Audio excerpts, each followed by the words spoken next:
Dominique, et puis on revient à vous. C'est Dominique Mukenza, journal Le Phare. Excellence, Monsieur le Président de la République, la masse salariale explose, alors qu'il n'y a pas eu de recrutement dans la fonction publique. Par contre, il y a eu un contrôle physique sanctionné par la délivrance de la carte biométrique. En plus, depuis quelques temps, les salaires sont payés en retard. Et le week-end qui vient de passer,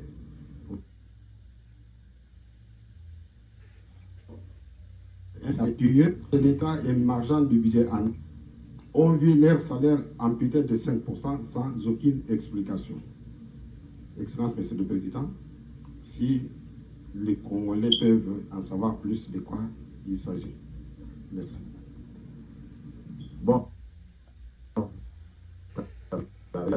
Vous avez, du moins momentanément, parce que je n'ai pas encore la réponse à l'audit que j'ai demandé des états liquidatifs pour justement en savoir plus. Comment est-ce que cette masse salariale peut augmenter comme ça? Il faut une explication. Et quelle est cette explication?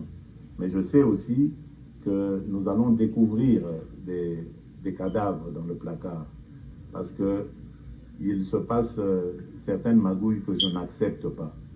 Il y a des commissions inexpliquées qui se créent comme ça et qui sont budgétivores et qui absorbent tout cela. Et ça a pour impact justement d'augmenter cette masse salariale. Donc prenez juste patience, on va en savoir plus très bientôt à la fin de l'audit que j'ai diligenté. Alors l'autre, qu'est-ce que vous avez Non, c'était sur le retard des paiements après l'explosion de la base. Le retard de paiement, j'apprends, la première ministre est là, elle aussi, elle semble tomber des nues. Monsieur le VPN budget, là, qu'est-ce qui se passe? Je ne comprends pas, c'est quoi ce retard? Le ministre des Finances n'est pas là? Posez-lui un peu la question, parce que c'est lui qui... Donc ça veut dire que même moi aussi je suis victime de ce retard, je n'ai pas reçu mon salaire. C'est quoi cette histoire? Merci, Excellence, Monsieur le Président de la République, chef de l'État, avec l'expression de nos hommages les plus déférents. Exactement, nous avons connu au premier trimestre de l'année 2026 quelques jours de retard qui ont été annoncés. Et tous les fonctionnaires de l'État ne s'en plaignent pas. Parce que généralement, ce n'est pas la première fois.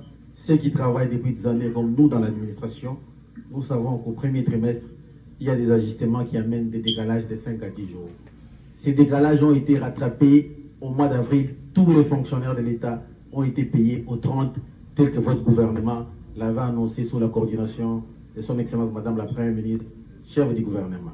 Et donc, les professionnels des médias qui sont dans la salle, ils n'ont qu'à vérifier la vraie information. Au 30, tous les fonctionnaires ont été payés. Ils sont en train de les témoigner, comme vous pouvez les constater. Merci. Merci, monsieur le ministre. Donc, ça voudrait dire que vous n'avez pas la bonne information, monsieur.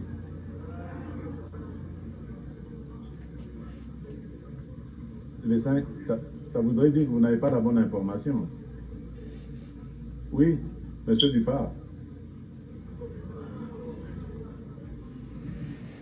Les 5% amputés des salaires des gens. Oui, qu'est-ce qui explique cela, monsieur le ministre?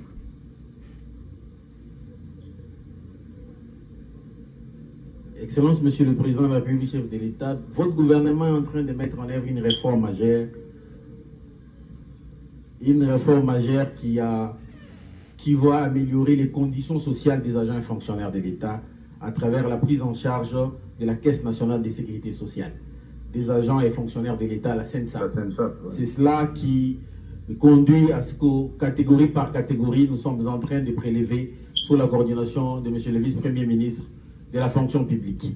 Et les professionnels des médias n'ont qu'à chercher la meilleure information au niveau du gouvernement. Mais manifestement, vous l'avez fait sans communication. Excellence, Monsieur le Président de la République, tous les délégués syndicaux font partie du processus et sont membres du conseil d'administration de la CNSAP. Et donc, les fonctionnaires sont informés. Très bien. Voilà, donc vous avez le... Voilà, bon, j'espère que vous êtes satisfait. Donc les 5% qu'on enlève, c'est pas pour, ce n'est pas pour pénaliser, faire mal, mais c'est pour épargner pour les jours difficiles.